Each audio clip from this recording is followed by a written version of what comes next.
وی گناهونه ریجون کی کلمات. الله اکبر. واړی تاسو کنه کنه گناهونه منشتی که صفای د گناهونو نه. نبی ابو سعید د هغوی لپاره دا څلورمه فقره چې پکې کومه ده د هغوی لپاره نه ده، ځکه چې موږ د ګناه نه صفا یو.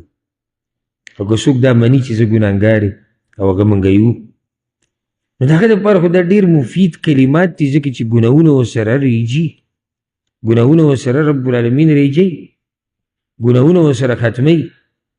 انس رضی الله عنه روایت ته امام ترمذي راوړی دی ان رسول الله صلی الله علیه وسلم مر على شجرة یابسة الورق. رسول صلی الله علیه وسلم په یو ونه باندې تیر شو، د هغې دا پاڼې وچې شوي، فضربها بعصاه فتناثر الورق.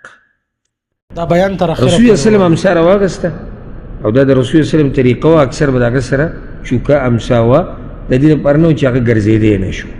او دا د عربو اوس هم عادت دی، د ښارونو کې چې کوم دي دوی نه کوم چې بهر علاقو کې هغوی سره اوس هم دا عادت دی چې هغه سره لاس کې چوکه امسا هسې ورسره وي، او هغې کې ډېرې فایدې دي چې هغه معلومېږي. نو رسول صلی الله علیه وسلم دا چوکه راواغسته،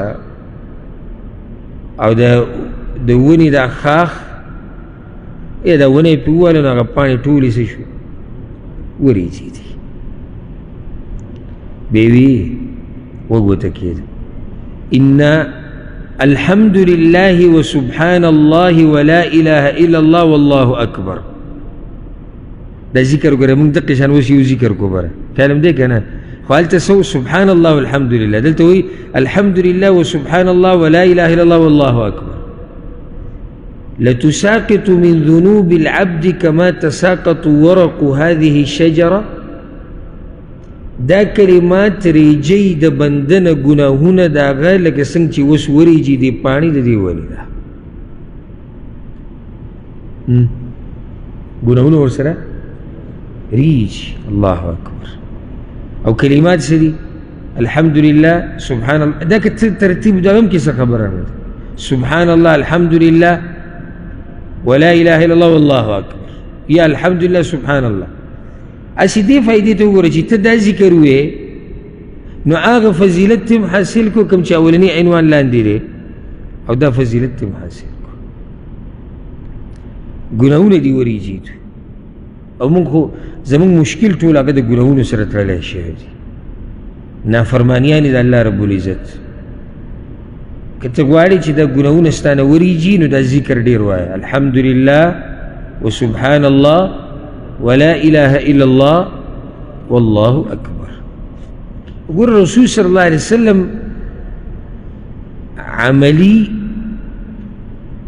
او دا خبره خپله تطبیق کړه، مثال یې پې ورکو، مثال سره خبره ښه واضحه شي. صرف یې ونه وي چې داسې ګناهونه ریځي لکه د یې ونې نه چې پاڼې ریځي، نه ویې ښوده ته هغه امسا چوکۍ راواغسته، هغې د یې ونې نه راواچول، پاڼې وریجي دي، وایي داسې تېرېږي.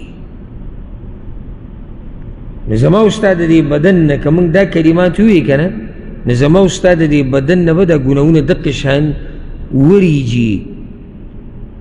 لکه ته چې دا بدن وسنډې، داسې دا کپړې وسنډې او د هغې نه دوړه لاړه شي، یا په هغې څه پراته هغې ترې ولیږي، دغه شان رب العالمین ستا نه دا ګناهونه وریجي چې کله ته دا کلمات ووایې. دا و د شیخ صاحب اهم بیان چې تاسو واورېدلو. که چېرته تاسو ګناهونه ختمول غواړئ نو دا وظیفه کوئ. دغه شان اهم او بهترینو بیانونو دپاره تاسو زموږ سره اوسئ، موږ فالو کوئ.